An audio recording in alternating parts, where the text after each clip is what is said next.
Hello, hello, hello. Waiting for this thing to go live. Do we have connection? Hello, everybody. It is I. Oh, interesting. I'm not seeing anything on YouTube Live yet.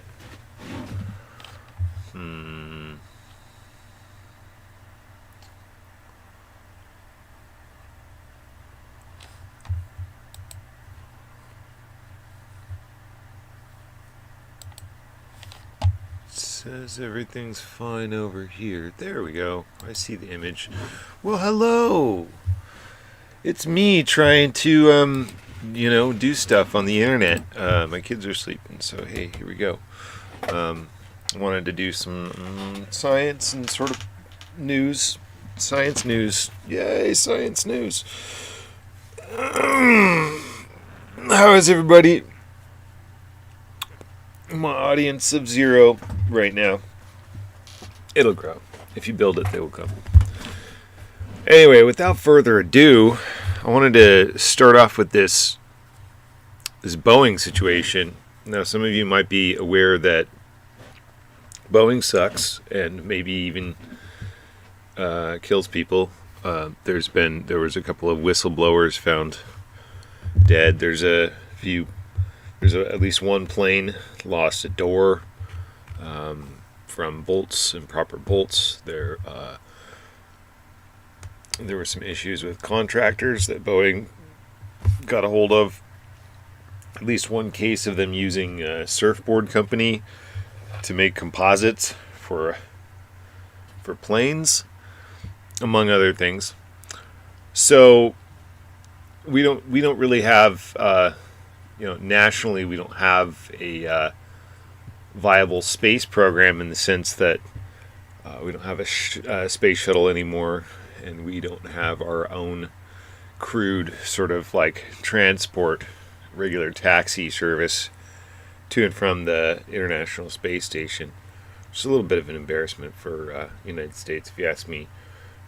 And we've farmed that out to corporations. And SpaceX was doing a lot of that. Now Boeing's got in the game. And stream's current bit rate, 2690.7, is lower than the recommended bit rate. Stream rate of 6800 kilobits per second. I'm not sure if I'll do that. Maybe I will, though.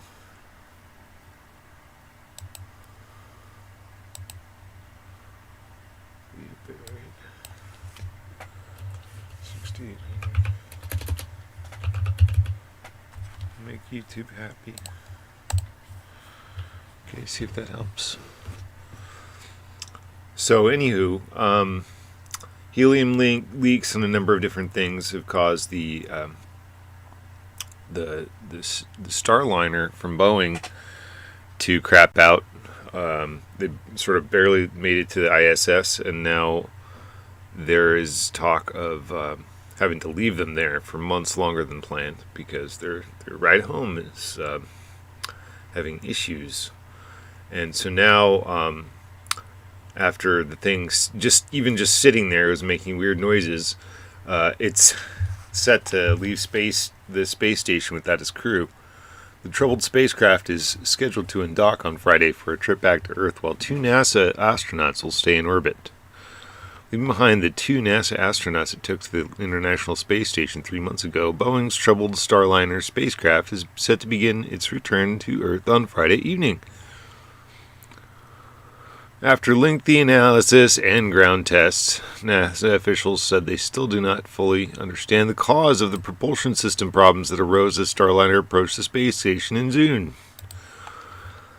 I see the problem. We're still using chemical rockets to get to space in the year 2024, when it's been argued that there's been suppression of other options such as magnetohydrodynamic propulsion, electrogravitics, etc., pretending that those things don't exist while sort of handing them off to black programs and letting us just sort of eat dust.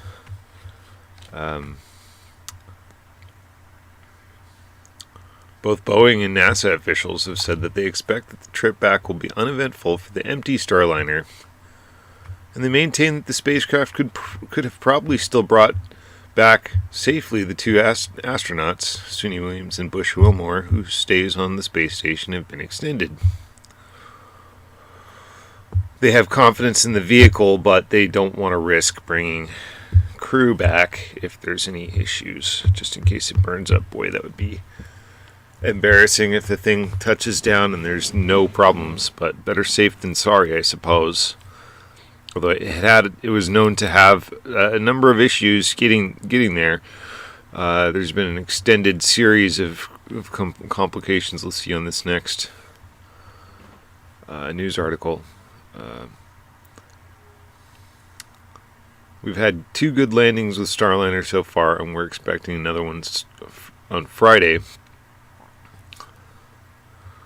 Even so, lingering unease led officials to choose what they considered to be the safer option, to keep Miss Williams and Mr. Wilmore on the space station for another 5 months. 5 months. That's an eternity on the body for space. Space is not good to the body. We're just not designed for space. There's all sorts of things they can do. They have like rotating chambers, and they have special exercises. But it's known that you have some bone loss, you have some issues with the blood. So Dana Weigel, the program manager for the space station at NASA, said Miss Williams and Mr. Wilmore had undergone training for a longer mission, including performing spacewalks and operating the robotic arm. So have them up there, might as well have them do something, right?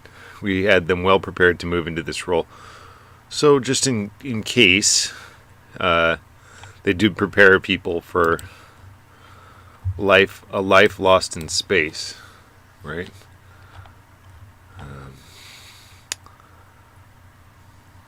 Still like, it feels like The Martian. It's giving Martian, except low Earth orbit. Like people talking about going to Mars. We can't even get people back from low Earth orbit. It's kind of hilarious if it wasn't terrifying. NASA could request that Boeing perform another crewed flight test. The company agreed to redo a crewless flight test after the first launch of Starliner in December 2019 almost immediately ran into technical trouble. So this thing's been cursed. It's cursed. And they ran Elon out on a rail. But they're not exactly doing great either. You will see Falcon 9 is having some trouble.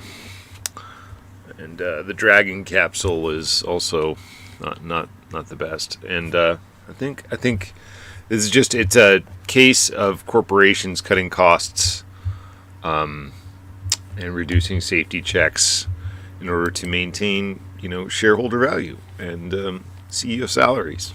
And that is the decay, the rot of our culture at this point. So this one is called Boeing's Stranded Astronaut Fiasco Takes Sickening Twist That Could Leave NASA Duo Stuck in Space for Even Longer. The unmanned Falcon 9 rocket failed to land successfully after launching satellites into space, bursting into flames before toppling over on its side. Bad news for the 2 astronauts stranded aboard the International Space Station for almost 3 months. Their only hope is to return to Earth on SpaceX's Dragon capsule, which will take off using the Falcon 9 rocket, supposed to get them home by February 2025. Just a short trip to space, guys. It's just a short trip to space. It's going to last for 5 months. Latest setback threatens to push that date back even further. So here's a little infographic about Boeing's Starliner fiasco as it happened. So they got the contract in September 2014. That's a while ago. It's almost a decade ago. Maybe over a decade ago at this point, depending on what month. Exactly a decade ago. May 2022, Starliner successfully completes its first uncrewed test flight after the initial attempt failed in 2019. June 2022, NASA astronauts Sunita Williams and Barry Wilmore selected for Starliner's first crewed test flight so this is its maiden voyage. Not good. Not good. It's giving Titanic. Not gonna lie. Which is another, corporate billionaire fiasco. Unsinkable. July 2023 to June 24. Crewed mission is repeatedly delayed due to technical issues and launch failures. So, and then at the final point, they were desperate to get it off the ground because, U.S. aerospace contractors run the government, not the other way around. June 2024, Starliner finally launches to the ISS with crew on board, but experiences thruster failures and helium leaks that delay the return flight. Fun. August 2024, NASA determines Starliner unfit to bring stranded astronauts home, forcing them to remain on the ISS until February 2025 or later. So the FAA... So they brought the FAA in. Isn't that for airplanes? Trying to figure out what went wrong with Falcon 9. Well, I mean, FAA is also investigating all this other stuff with Boeing, so it makes sense that the corruption is investigated from numerous angles, because it's one corporation, and they're in trouble, and everybody knows it. Depending on circumstances, some mishap investigations might conclude in a matter of weeks. Other more complex investigations might take several months. The agency's website states.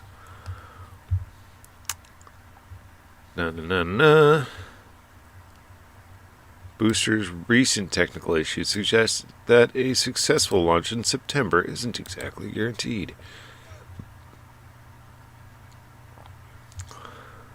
So, Dragon Space, it's trying to launch the Dragon spacecraft, but no guarantees that it'll actually work. Fun. What happened to this? We've got this. What happened to this? We're going to Mars. This just goes to show, like, chemical rocketry in the year 2024. Come on, guys. Like, I'm glad that they got the reusable boosters thing down. Well, really, that's low-hanging fruit. Like, I appreciate Elon for doing that, but me and some of my friends we're talking about these other technologies, these other thruster technologies. A lot of them were at the stage where we were talking about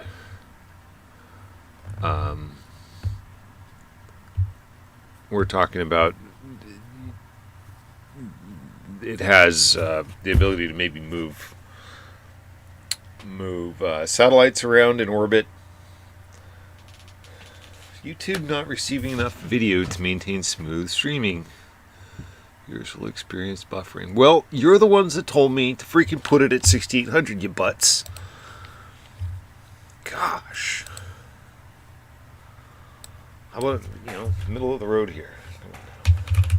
45. Silly goose.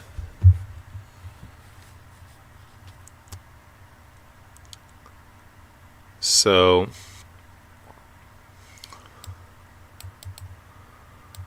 has been the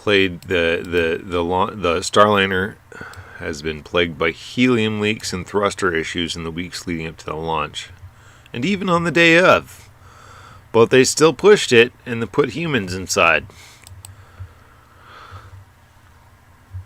It's not like, there's 50 people riding inside Boeing, it's no 747 or anything. Oh wait, you're putting those up too, even though those have issues because you're cutting safety corners? Well then, So this means that Williams and Wilmore remain on the ISS until February. We talked about this. We've had so many embarrassments lately. We're under a microscope. This just made it like 100 times worse, one employee anonymously told the New York Post. We hate SpaceX. We talk shit about them all the time, and now they're bailing us out. Well, now, hey, I thought you guys were the darling poster child of U.S. Public-private partnership, and these are the corporations that are going to save us. That's what I thought. Could be that under-regulating and taking away oversight and taking any corporation and turning it into God mode results in failure. I mean, hey.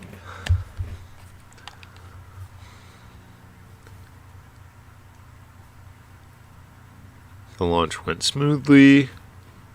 Okay, so Falcon 9 booster failed after a successful launch from Cape Canaveral, Florida, early Wednesday morning as part of a mission to deliver 21 Starlink satellites to low Earth orbit. This was the rocket's 23rd launch. It went smoothly, and the booster was able to separate from the upper stage before returning to Earth, but it was all downhill from there. Didn't land properly on its intended target. Exploded into flames and tumbled onto its side. So it's not a completely reliable system. You're still strapping people to a bomb. And Tesla came up with propulsion systems using electromagnetism. Like when? Oh, a century ago? Oh, weird. You don't say.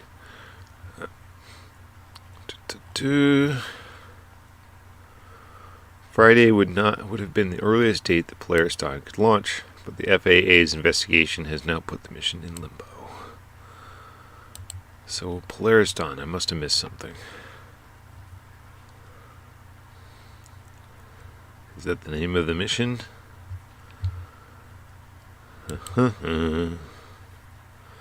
As for the stranded Starliner crew, they'll just have to hope that the FAA investigation doesn't drag on and that Falcon 9 successfully launches the Crew Dragon mission in September.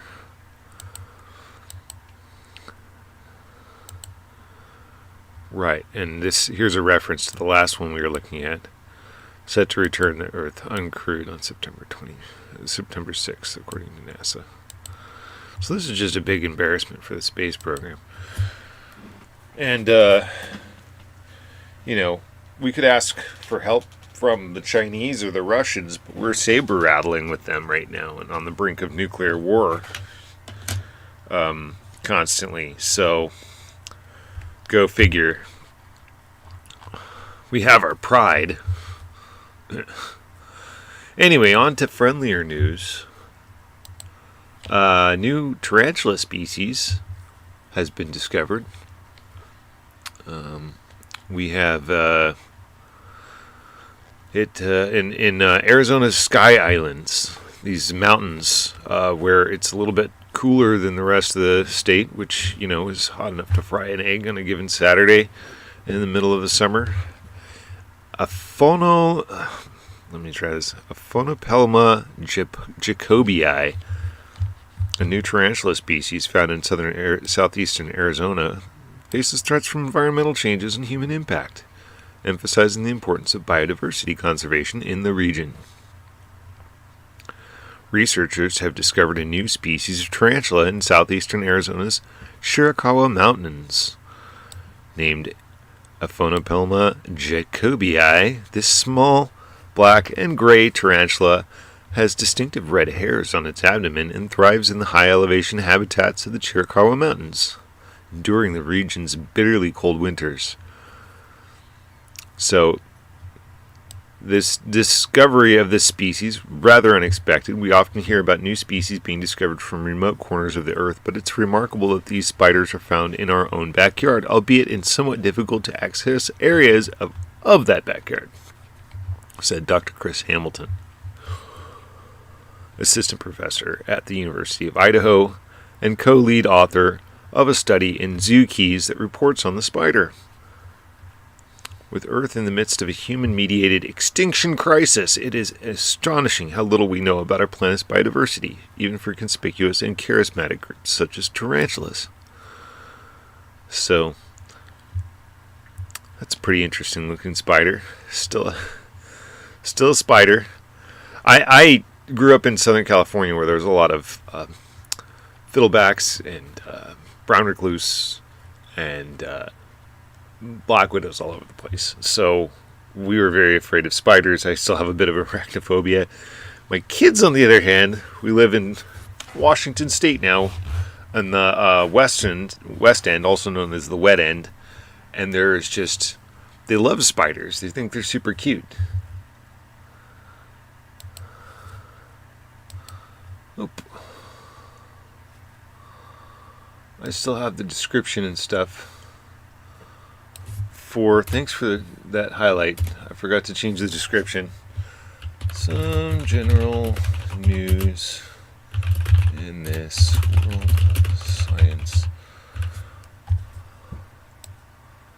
It's been so long since I went live, I forgot the rigmarole.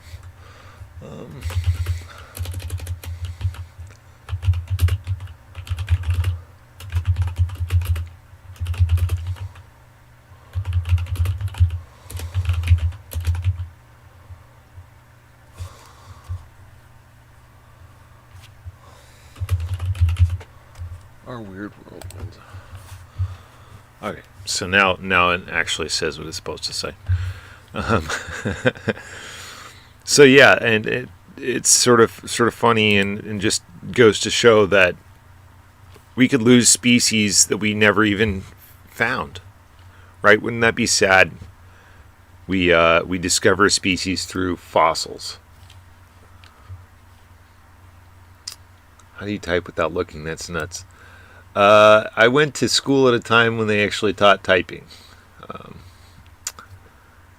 It's about your home row keys. There's things you can appreciate you, Mike. Thanks for sticking around. There are websites where you can go to learn proper typing, not hunt and pecking. I started out hunt and pecking on I was probably the last generation to learn on a actual typewriter. My mom had an electric typewriter before we got our first Windows 95 computer. Yeah, still can type without looking at these. Hey, it happens. I just practiced a lot. Instant messaging, dang old instant messaging really drove it home. So, the Chiricahuas are renowned for their exceptional biodiversity and high levels of endemism. I guess that means endemic life.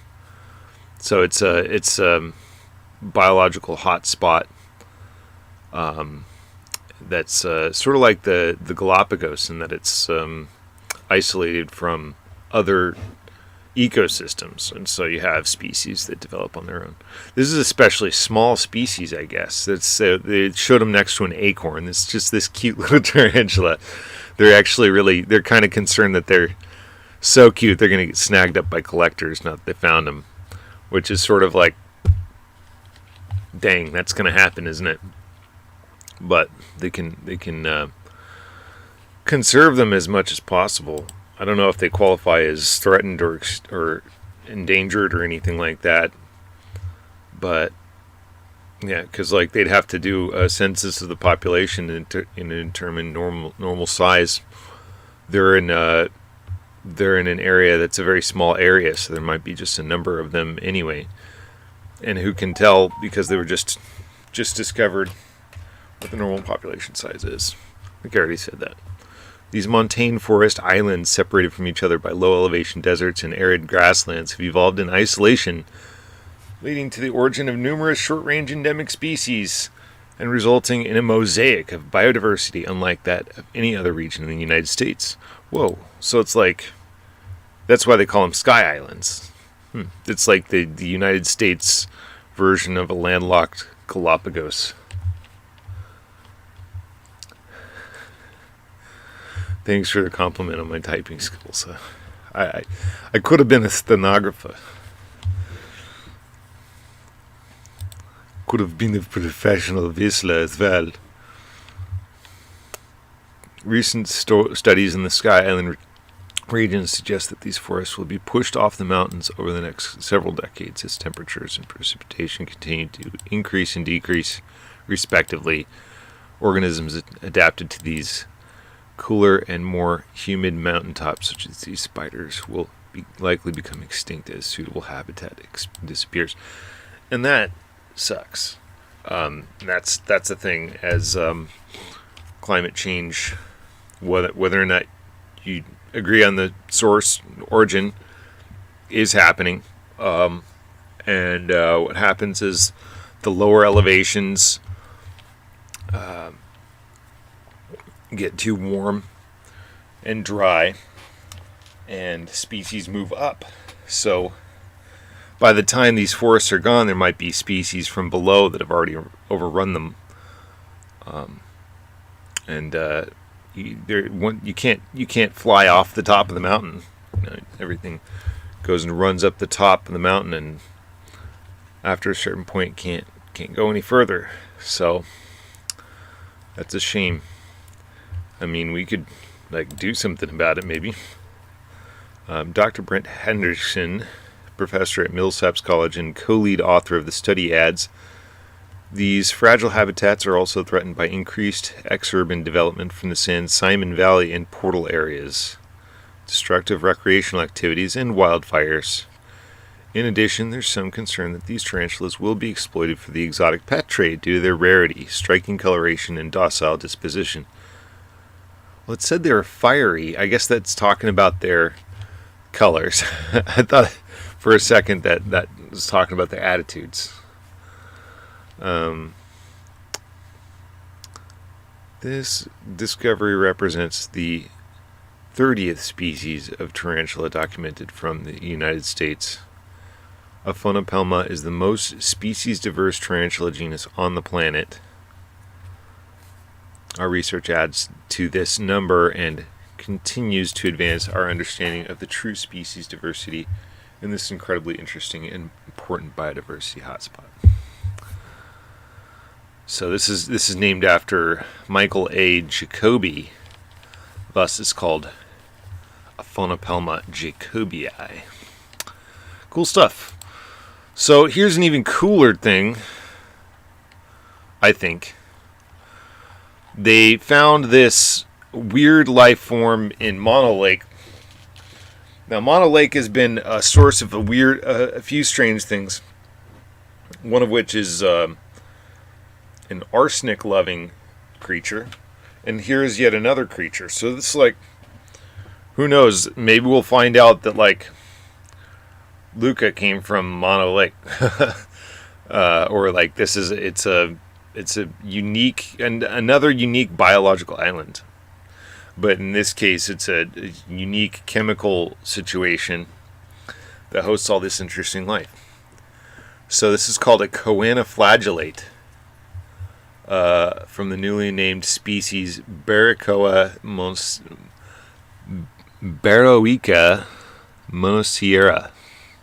monosierra. So Sierra Mountains, Mono Hot Springs, Mono Lake. Discovered in Mono Lake.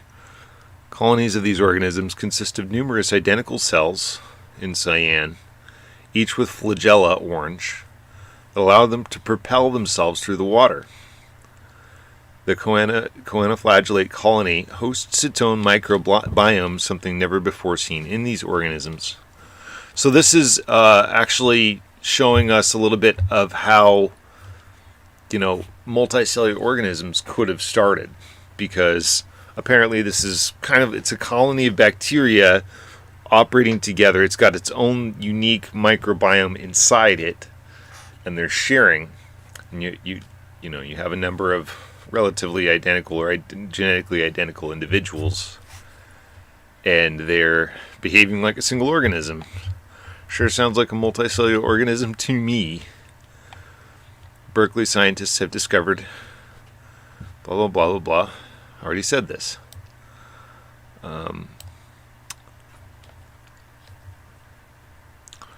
The salty, arsenic, and cyanide-laced waters of the eastern Sierra Nevada's Mono Lake is an extremely hostile environment. Aside from the abundant brine shrimp and black clouds of alkali flies, very few organisms live there. Now, researchers from the University of California, Berkeley have discovered a new creature lurking in the lake's briny shallows, one that could tell scientists about the origin of animals more than 650 million years ago. Globulus. So I thought this was a picture of a fossil at first, but I guess this is a microscopic view of the globular colonies of choanoflagellate B. monocera, as indicated by the 50 micron scale bar. So these are pretty big, like as far as bacteria are concerned. Each one of these little circles, one of the big circles is a choanoflagellate colony, and the little ones are a single bacterium. The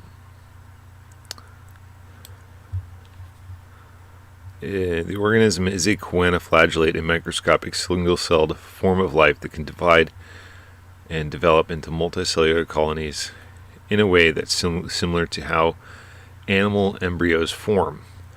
It's not a type of animal, however, but a member of a sister group to all animals.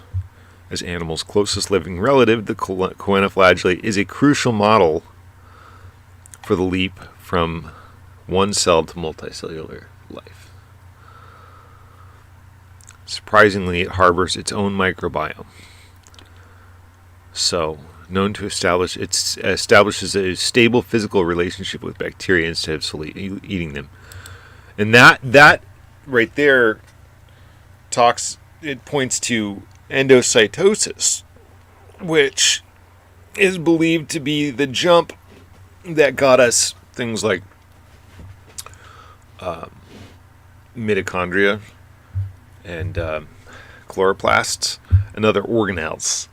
They think that the organelles in our cells in eukaryotic life were once independent bacteria that were brought in and sort of lived symbiotically with those organisms rather than just being eaten.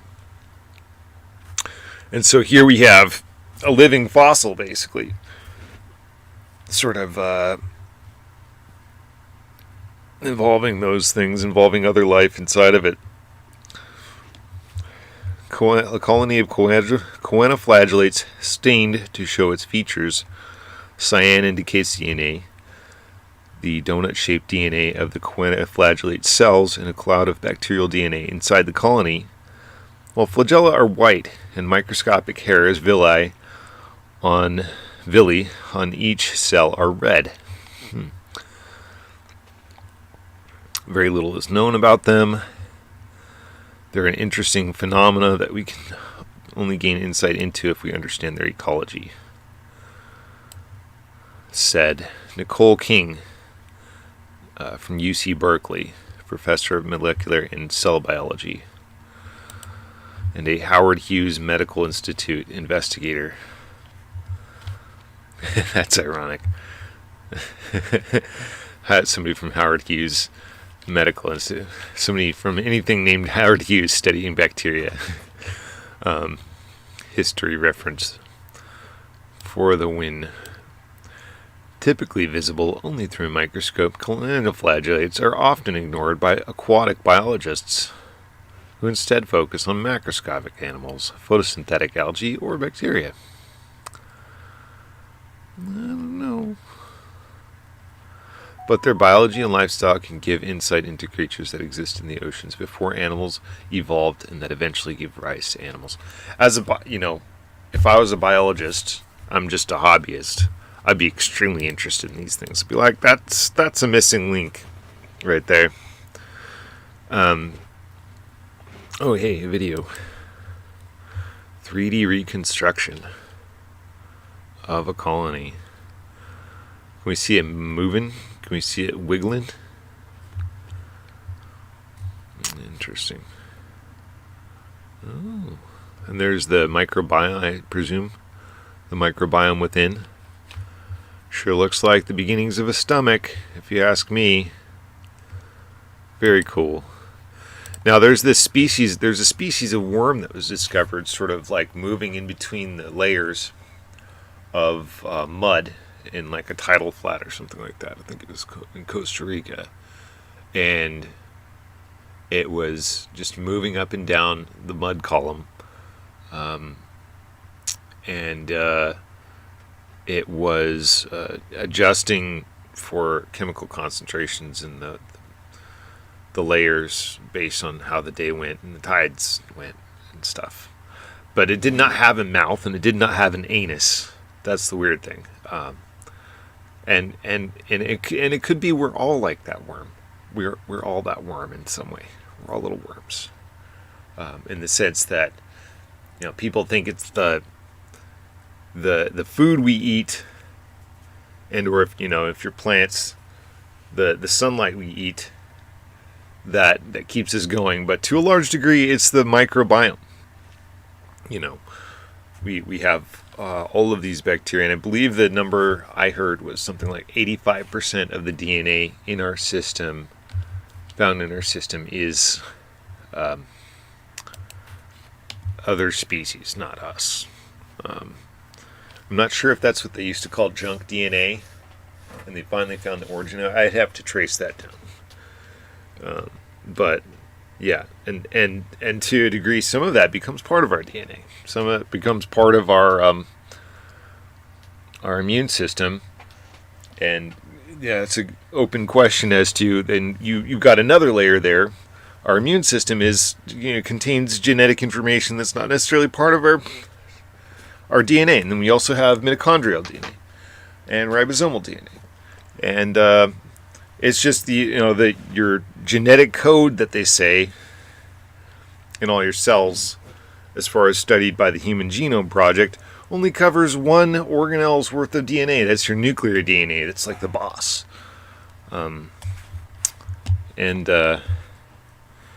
Just goes to show, like, things be a lot more complicated. It really puts the question to identity as we know it. What are you? You're really more like a big mech, like a big colony, like a soup of stuff. It's interesting. So, insights from a surprising find. Nearly 10 years ago, when UC Berkeley graduate Daniel Richter came back from a climbing trip in eastern Sierra Nevada with a vial of Mono Lake water he'd casually collected along the way. Under the microscope, it was alive with choanoflagellates. Other than brine shrimp, alkali flies, and various species of nematode, few other forms of life have been reported to live in the inhospitable waters of the lake. Yeah, that lake is bloody toxic. And yeah, like I said earlier, there was a species that thrived on arsenic that they even thought was maybe descended from E.T. Now, having studied a few of these things, knowing about the concept of panspermia, my personal theory is there's no central boundary between rocky bodies, biologically speaking. And we might end up finding living life on Mars in rocks, or the rocks in Mars. We look at the life we find there, and it may be genetically similar, if not identical, to rocks that exist in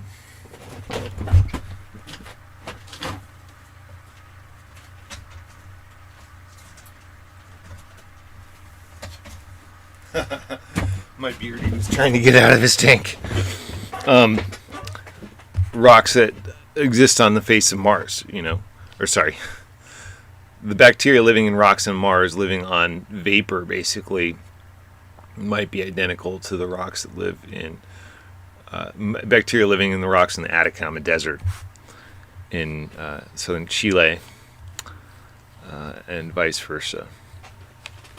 And we've found in like the cracks on Europa, for example, we talk about life living inside of Europa under the ice shell, in a liquid ocean. But there's also some indication that those cracks, they're red, and people say that's tholins, and that by itself is a very interesting phenomenon. Tholins are a kind of weird astrobiological gel that's full of all the materials of life. They say it's not life itself.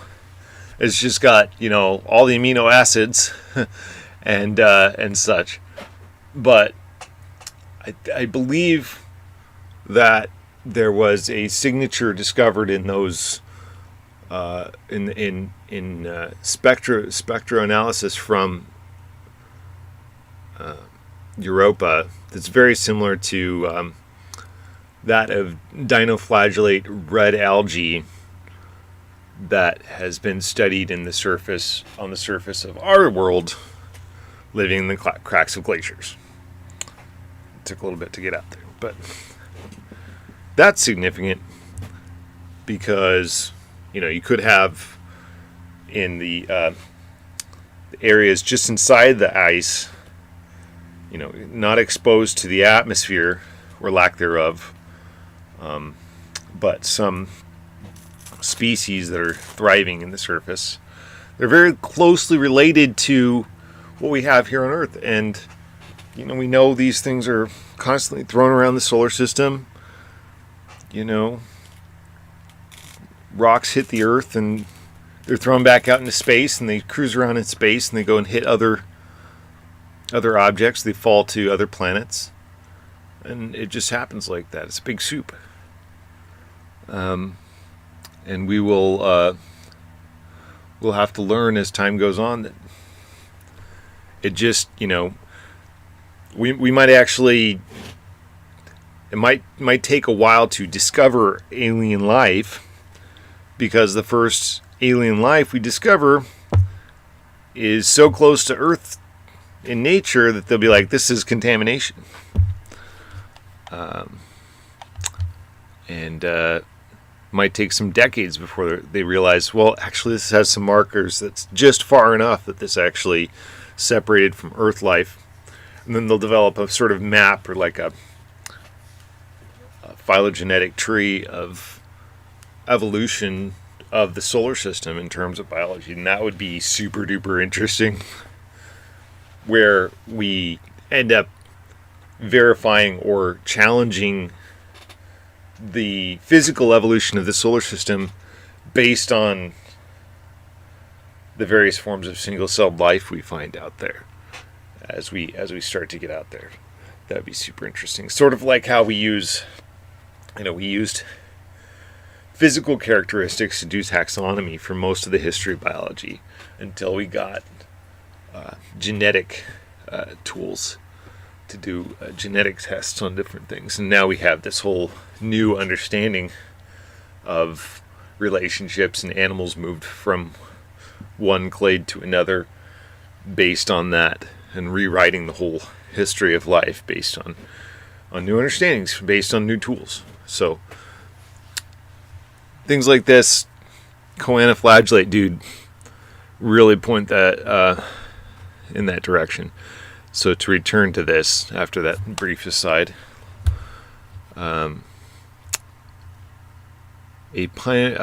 King teamed up with Jill Banfield, a pioneer in metagenomics and a UC Berkeley professor of environmental science, policy and management of earth and planetary science, to determine which bacterial species were in the water and inside the choanos. Metagenomics involves sequencing all of the DNA in an environmental sample to construct the genomes of the organisms living there. After Banfield's lab identified the microbes in Mono Lake water, Hake created DNA probes to determine which ones were also inside the choanos.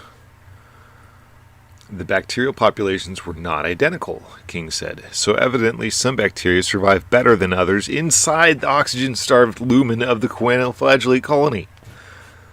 So there's, in other words, there's some bacteria that have evolved to live inside of these things, just like our gut bacteria have evolved to live inside of us. So this is, again, the beginnings of what you might call multicellular life. And that just goes to show that the whole microbiome concept, is linked to the endocytosis, is linked to the evolution of multicellularity. Very cool. Much of this is speculation, she admits. Future experiments should uncover how the bacteria interact with choanoflagellates. Past work in her lab has already known that bacteria act like an aphrodisiac to stimulate mating in choanoflagellates, and that bacteria can stimulate a single-celled choanos to aggregate into colonies. For her, the monolate choanoflagellate will become another model system in which to study evolution, just like the choanos that live in splash pools on the island of Curacao in the Caribbean. Her main focus at the moment, and the choanos in pools at the North and South Poles. Right. So, I was going to mention, so that's another thing that happens in like glacial sheets in Antarctica, for example. You have whole populations of rotifers and nematodes, and maybe even tardigrades that functionally like live in little worlds of bubbles of liquid meltwater that emerge around meteorite fragments that are themselves providing all the basic materials and minerals, some even rudimentary amino acids and stuff in these little pockets. And then the sun hits them, their black surface, and there's a whole universe of life there with seasons and everything living inside the ice. And we might find something like that on other planets as soon as we go there. So I'm excited about B. monoceara as a new model for studying interactions between eukaryotes and bacteria, and I hope it tells us something about evolution. But even if it doesn't, I think it's a fascinating phenomenon. All right, so moving on. Last thing up here, the rings of Saturn will disappear. Oh no! Wait, hold on. It's just an optical illusion. So apparently, in 2025, Saturn is going to be in a rare position where its tilt will line up exactly from our orbital perspective, and they will line up, and we will not be able to see them rings, which is kind of cool.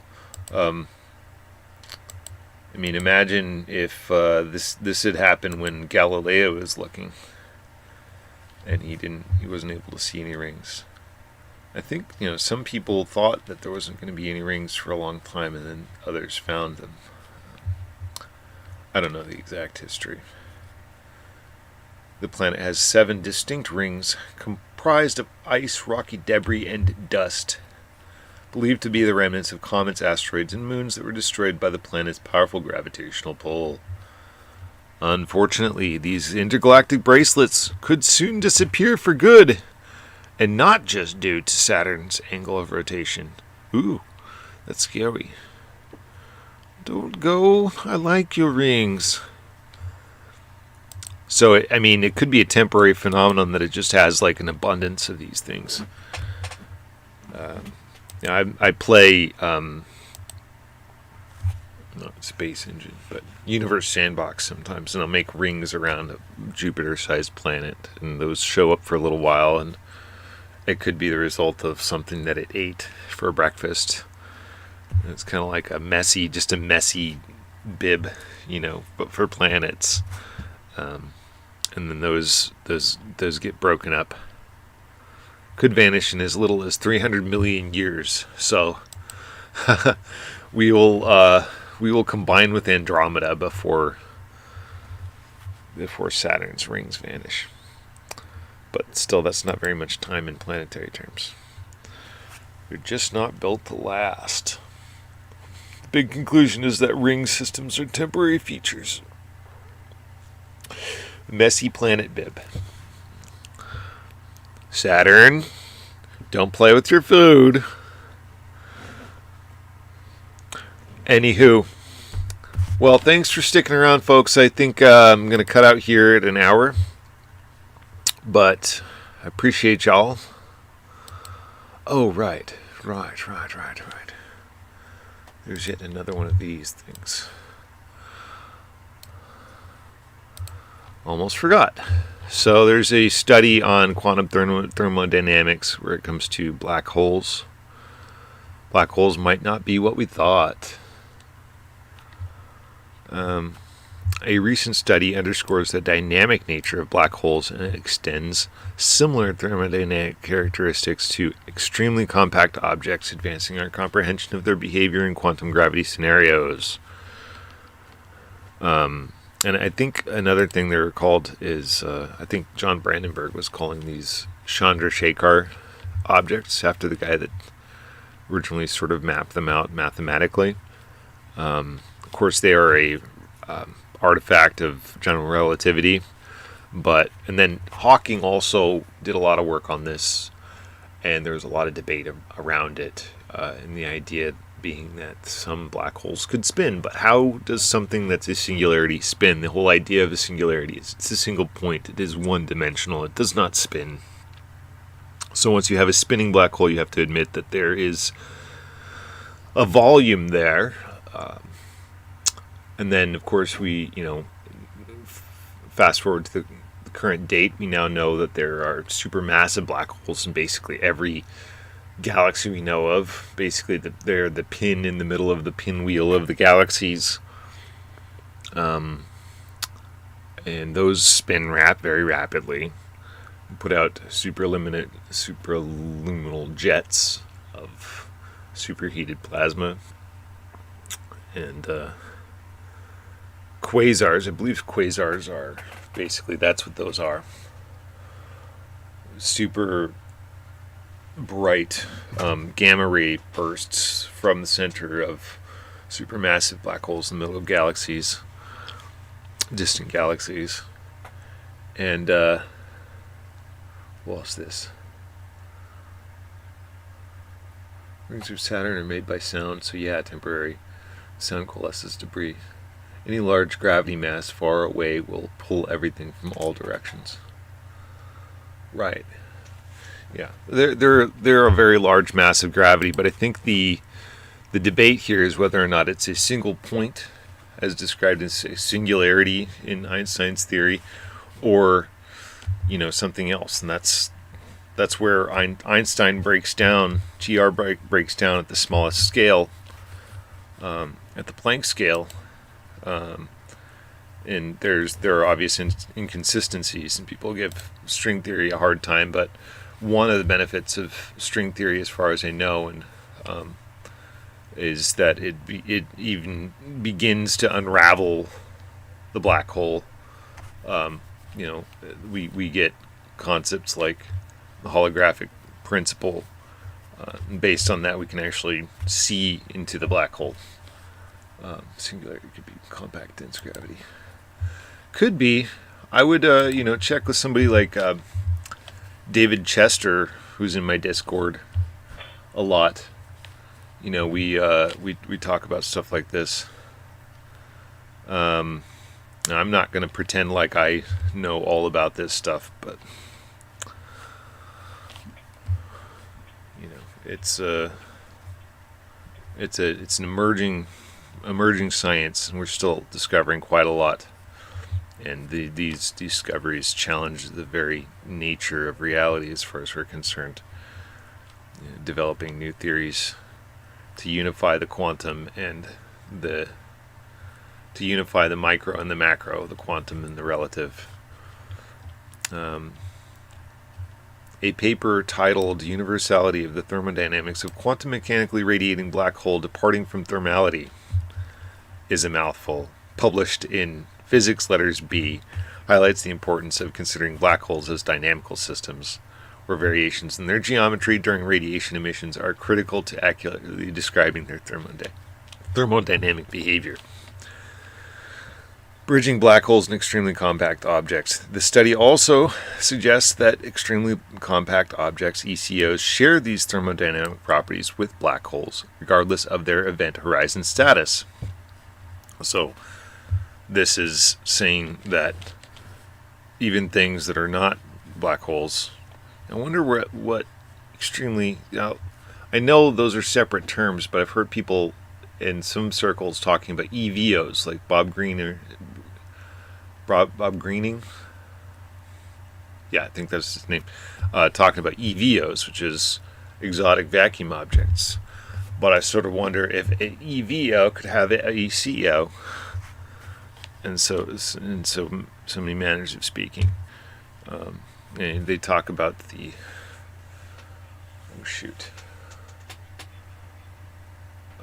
Schwarzschild radius of various objects, which for the sun I think is inside the sun because it's not a black hole yet, but that gravitational objects have an event horizon, whether or not you're able to see them.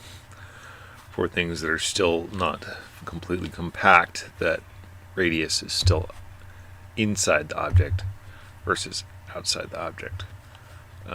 And that I think that Schwarzschild radius is it's the same as the event horizon, the point of no return, past which light can't escape.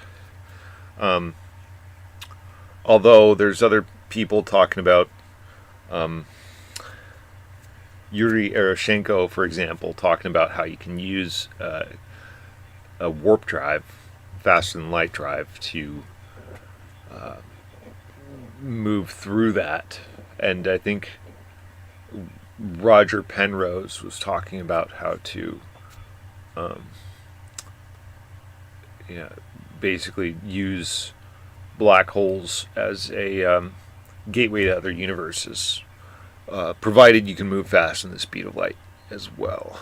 So a lot of these are theoretical, but once we start playing with our first warp drives, a lot of these open up. In addition, there's also the ER equals EPR conjecture, which posits that entanglement is either the result of or related to the possible faster than light connection between two black holes, and vice versa, that the faster than light connection between two black holes is more or less the same as entanglement, that they are entangled. There's some link there. The research conducted by Dr. Christian Korda exploits elements of quantum physics, statistical mechanics, and general relativity. One of the most important problems in contemporary theoretical physics is understanding what a black hole actually is. It's believed that classical general relativity implies that a BH is an object with a horizon, i.e. a limit surface beyond which no event can influence an external observer. So we talk about light, really it's more like causality. The light cones inside can't get out, and light cones out once passed can't get in. Light cone being the potential influence between two systems in a relativistic system. And the speed of light really being more like the speed of causality, the rate at which information can affect other information. I am alive, just to let you know. It's my boy. On the other hand, recent approaches, both classical and quantum, have shown what we call black holes could be an object without both horizons and singularities. So it has neither horizon or singularity? What? Objects of this type are also called extremely compact objects, to distinguish them from the traditional concept of black holes. If, on one hand, this approach solves some important problems, such as the removal of the singularity and the consequent restoration of physical laws, on the other, it creates another. What do we do with all the black hole thermodynamics developed over the last 50 years and more years? Could say 50 years or more. Years and more years. That's awkward languaging. Starting from the pioneering and famous works of the late Birkenstein and Hawking, and based on an enormous number of research papers. So, what do we do with all of that? So, if this is true, if ECOs can be related to black holes, how do we rasterize that with all the other theoretical work that's gone on here? That is a problem that comes up a lot. Everybody's got a different theory. Was it somebody said about theories about consciousness? Theories of consciousness are like toothbrushes. Everybody's got one and nobody wants to use anybody else's. I would say it seems to be the same case with black holes. Everybody's got a theory of black holes, but nobody else wants to use anybody else's. Samir Mathur and Madhur Mehta gave an important answer to this question by winning the third prize in the Gravity Research Foundation essay competition for proving the universality of black hole thermodynamics. Specifically, they demonstrated that any ECO must have the same thermodynamic properties regarding of whether the ECO possesses an event horizon.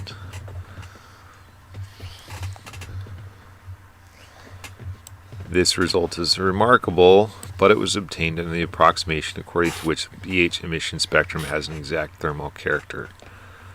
I'm going to have to think about that statement to understand what it really means. Checking over here on Mike. Mike, you're like my most highest participator on my channel thus far. I have to thank you. Yeah, it is. He's from the APEC community, and I've seen him on. If I'm being too loud in your streams. No worries.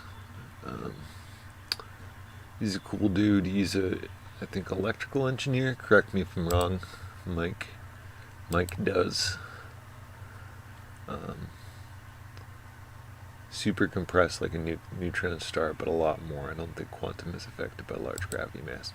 Well, the thing is, if you get down to the Planck scale, you're dealing in quantum scales. That's where gravity breaks down. So, we have various theories of quantum gravity because gravity doesn't. Gravity is so weak at those scales normally, I think, that it's very exceedingly difficult to try and suss it out. This is sort of my weak layman's terminology for discussions I've had with David Chester on this. Forgive me if I'm getting anything wrong, but the weak nuclear force and the strong nuclear force and the electromagnetic force are all much more significant at that scale than gravity. And so when you get down to those scales, gravity just either breaks down or is practically non-existent, or at least almost unmeasurable. So we don't have a coherent theory of gravity that works at those scales, partially because we just can't detect it. But if you get, you even if you have something the size of, so especially if you have something the size of a star in terms of mass, or even the size of a galaxy in terms of mass, at the Planck scale, man, like that is extremely mind-boggling to try and deal with. Lazar says there are two gravities: the large gravity, which is everywhere, and the weak and small gravity, which is not everywhere and localized.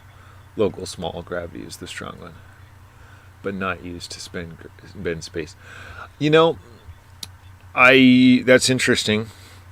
Lazar, I gotta say, I used to follow him quite readily. I'm not saying completely non-factual, but I will say that I learned much more about these principles and much more about potential UFO propulsion after I grew out of Lazar. There's a lot about his history there's a conversation on the Danny Jones podcast between Danny Jones and Jeremy, our friend Jeremy Reese, also known as Alien Scientist, where he basically debunks Lazar in any number of ways, without even debunking him. It's kind of like how, theories could be called wrong or right, but I more prefer useful or not useful. The Lazar stuff, I just don't really consider useful to my purposes as much anymore. And I'm open to being proven wrong, but it's so far out of left field and doesn't really mesh with the rest of the stuff. Sure, he predicted this Moscovium, predicted element 115, but then the question is, did the 115 that we developed have properties that were in any way unique like that? And I don't believe so. Any person can count. Like, okay, we've developed all these other artificial elements, and it's just a matter of time before we develop a 115th. Something with 115 protons and electrons. And it's just, I don't know. 115 is on the table. Unless I mentioned it, it was not. Yeah, I know. But you can.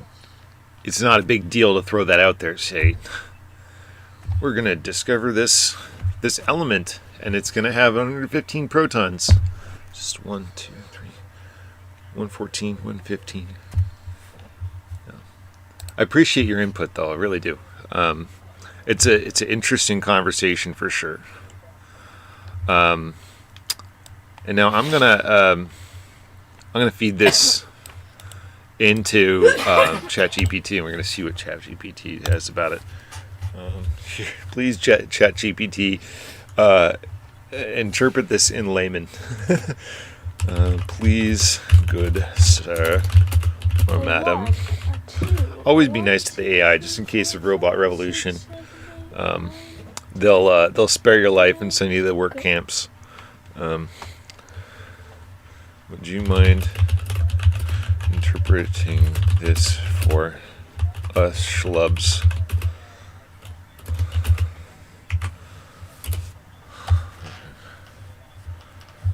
This study is addressing an advanced topic in black hole physics, but I can break it down to simpler terms. Traditional views of black holes come from Einstein's theory of general relativity, which describes black holes as objects. You know what? You didn't really break it down very much. Two important features: a horizon, which is a boundary beyond which nothing can escape, and a singularity, a point where the laws of physics break down.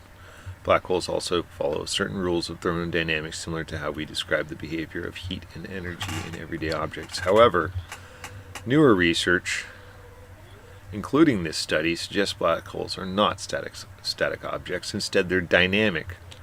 Okay, so that's the significance of this study, is that they're dynamical. Shape and behavior changes. They emit radiation, specifically Hawking radiation.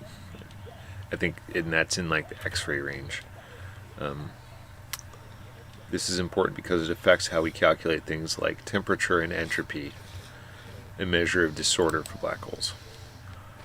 So while Einstein got close in describing it, and black holes technically emerged from relativity, the way that he was able to describe it in the context of relativity didn't really fully explain or describe the reality, which is that they're actually these dynamic objects that have a life, that aren't just endless pits, like the bottomless pit of the universe. They take in, they give back, they produce these accretion disks around them, which is now how we can visualize them. The pictures we have of black holes are of the accretion disk more than the hole itself. And then, inside you have the blackness that is the evidence of the hole. This is important because it affects how we calculate things like temperature and entropy, a measure of disorder for black holes. So here you get entropy, and entropy being an indicator of the thermodynamics, or thermodynamics helps explain entropy. Everything in the universe eventually tending toward entropy, which they call the quote-unquote heat death of the universe. Also, I happen to believe gravity is related to entropy in that I personally see gravity as a force just like all the rest.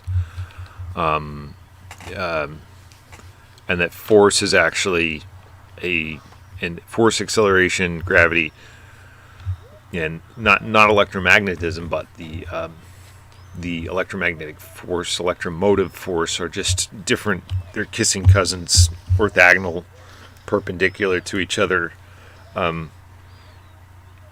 in physics, and that all of them essentially, I'm not saying they're all identical, but in some ways they're all an example of an area of greater tension, space-time energy tension, moving to lower space-time energy tension. So lower entropy moving to higher entropy. In the same way that hot air moves to cold, as they say. And that is, I think, just following along the second law of thermodynamics. So using that, we can help, explain how airplane wings work, gravity, which is just, if I hold, this eraser up. Yes, this is an eraser. It's an eraser pencil. Okay. This has lower entropy, more space-time energy tension because I'm holding it up in the air. Potentially, it could drop. And when it drops, higher entropy. There's less movement overall. It's returned into a more natural state because it's being supported by the table and other layers. And essentially everything is on its way to the center of the planet, were it not for the normal force of all the matter in between, or whatever structures are supporting this.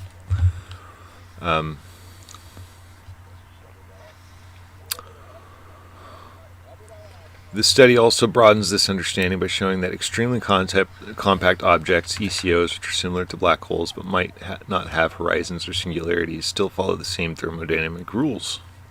This discovery means that even without the traditional features of a black hole, ECOs behave in similar ways thermodynamically.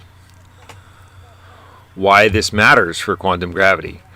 The study tackles a major issue in physics, the black hole information paradox, which is the question of what happens to information that falls into a black hole. If black holes radiate away energy via Hawking radiation, how can we account for the information of everything that falls in? This study helps resolve some of this paradox by providing a deeper understanding of the thermodynamics at play when black holes radiate. So, helps try to explain the Hawking radiation, which up until recently would have seemed like a huge conundrum. The theory that when you apply a large amount of pressure, the frequency exponentially increases. Maybe black hole is runaway oscillation with RPM loss control. They spin really fast, as if the oscillations are trying to stay ahead of the increase in pressure. Entropy, it would not go specifically down, but in any one of the omnidirections. Seems gravity consolidates entropy, locally at least. Interesting. We'll have to talk more about that, maybe at the next APEC. I'm gonna look into getting StreamYard, maybe, and gonna have these conversations and put it out to our corresponding channels. Have it out, be fun. Instead of this one-way street. Right now, I'm just using OBS, simple OBS, to go out to YouTube. But I would love to multi-stream, and that's what StreamYard is really good for. I'm watching the tiniest of spiders sort of drifting in my field of view. So yeah, the study tackles a major issue in physics, the black hole information paradox, which is the question of what happens to information that falls into a black hole. If black holes radiate away energy, I think I already read this, that entropy does not choose a direction such as down. No, it's not down. And actually, down is really a mental construct if you think about it. It's in and out, right? There is no down. There is no up either. There's inside or outside the sphere of the planet, for one example. You know, so it's all relative. The key advance in this study is the idea of effective temperature. While we used to think black holes emitted energy in a perfectly thermal, predictable way, this research shows that the radiation isn't exactly thermal. So the study introduces the concept of an effective temperature, a way of describing the temperature of black holes during the radiation process. This allows scientists to better describe what's happening when black holes change states, emit or absorb energy. In short, this study updates how we think about black holes by showing their dynamic, sharing thermodynamic properties with ECOs, and providing a more accurate model for black hole radiation. This could help physicists in their quest to understand black holes in the context of quantum gravity, the effort to unify quantum mechanics and general relativity. Yeah, which is moving in fits and starts. And a lot of debate over the future or veracity of quantum gravity as we know it. Although that's a really huge catch-all term, like quantum gravity. What is that? There's a million ways to skin that cat. Everybody seems to have their own idea. Well, and I'm so thankful that we have this, like, how it is that we have this machine that predicts language, but can somehow do, reasoning. That still blows my mind. That we have this at our disposal. I'm going to think so much. You're very welcome. Glad I could help. It always says that. I'm under no delusions that there's a legitimate consciousness there. Although, if you believe in the filter theory, that consciousness is a thing that's permitted by the brain rather than created by the brain.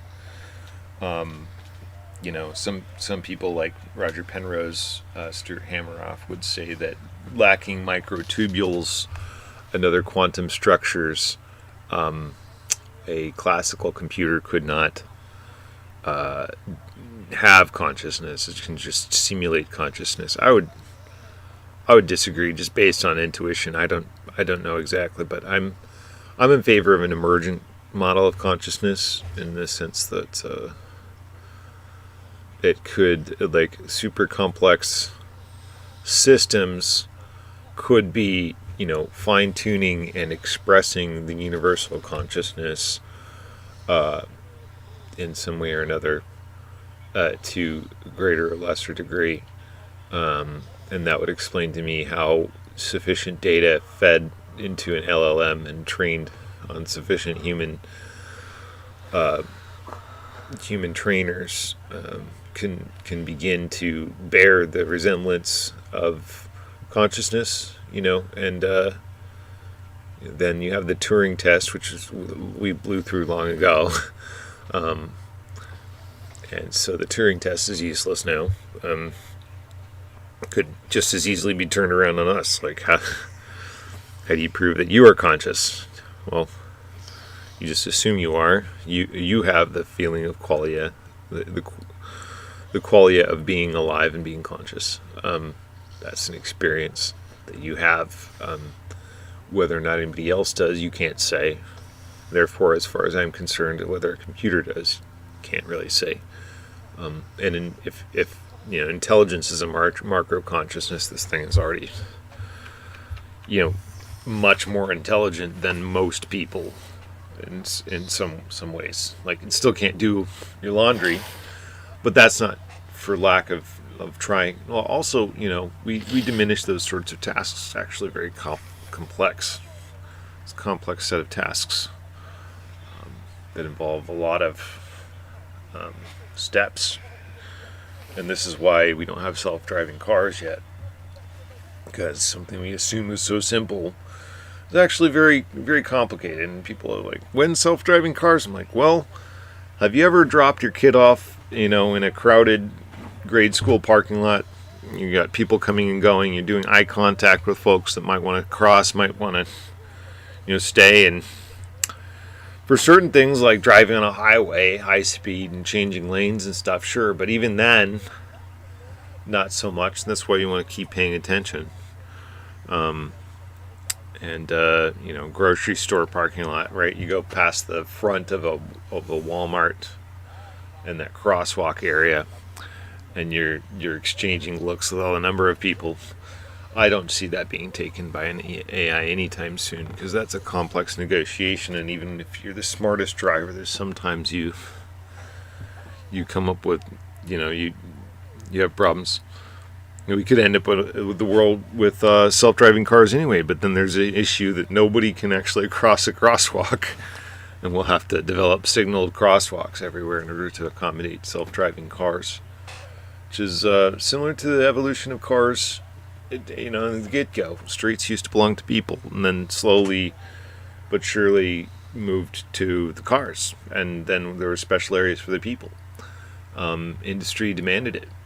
People demanded it. So, anyway, I'm not sure how I got on a topic of consciousness, but along with like black holes, gravity, the whole 9 yards, it's one of the more interesting topics I'm interested in. Entropy must exist between gravity and mass. I understand gravity as in appearance disorganized, expanding motion like eddy currents. That's why I say in appearance. Interesting. Yeah, I see it as a drift between information systems. So like information is a big part of it, and how energy encodes information into space-time with more or less density, more or less complexity. And so a system with greater entropy would be with less information density, complexity over space-time. Right. So in that sense, similar to the Chris Langan CMTN. Yeah, I always mess those up. I think CTMN or CMTN, one of those acronyms. But yeah, he talks about how about entropy and how information is encoded in space-time. So it's a conversation between parts of space-time or ether, if you want, if you go with that modality. But either way, between greater or lesser density. And I mean, in some ways you could see human conversation as an extension of that. And human relationships teach learning, as Ra would say. It's a two-way street. Anywho, I'm gonna get on with my day. It's been an hour and a half. Appreciate y'all. I really think entropy is the eddy currents themselves. You are welcome to your opinion, Mike. And I would, I just love to have these discussions. I do it all day long. But I gotta work and eat and other things like that too. I am not a computer. Well, peace out, y'all. If you like the vibe, like and subscribe.